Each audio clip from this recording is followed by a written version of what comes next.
madaxa shirkadda DP World ee dalka Imaaraadka Carabta ayaa sheegay inaysan u hoggaansameynin go'aankii xildhibaanada golaha shacabka uga mamnuuceen dalka. Haye Faadimo.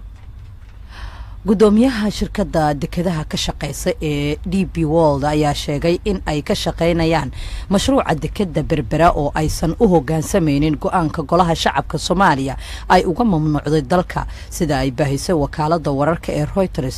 Suldaan bin Suleymaan ayaa shir jaraa'id waxa uu ku sheegay in ay Somaliland ka shaqeynayaan ka sokow go'aankii looga mamnuucay in Soomaaliya ay ka shaqeeyaan.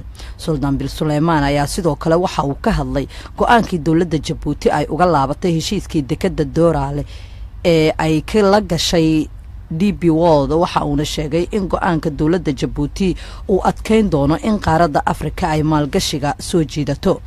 hadalkani ka soo baxay madaxda DP World waxaa jiray hadal ka horeeyay oo shirkadu ay ku sheegtay in Somaliland ay tahay dal madax banaan sidaasna ay ula gashay heshiis aysan ogeyn dawladda federaalka Soomaaliya.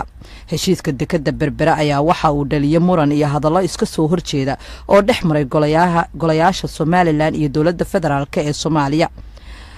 isniintii la soo dhaafay aqalka golaha shacabka ee baarlamaanka federaalka ee Soomaaliya ayaa meel mariyay xeer dalka looga mamnuucay shirkadda DP World ka oo wali hor yaala golaha aqalka sare. golaha wakiilada Somaliland ayaa iyaguna dhankooda ka waramay xeerka dalka looga mamnuucay DP World waxaana gaf ku tilmaameen go'aankii xildhibaanada golaha shacabka ee Soomaaliya. madaxweynaha Somaliland Muuse Biixi Cabdi ayaa isaguna safar uu ku jooga dalka isutaga Imaaraadka Carabta oo la leeyahay shirkadda DP World sida heshiiska ku xusan. heshiiska berbera xukuumadda Somaliland ayaa leh 30% saamiga shirkadda maalgashanaysa dekeda. dawladda Ethiopiana waxa ay leedahay 19% halka DP Worldna ay leedahay 51%.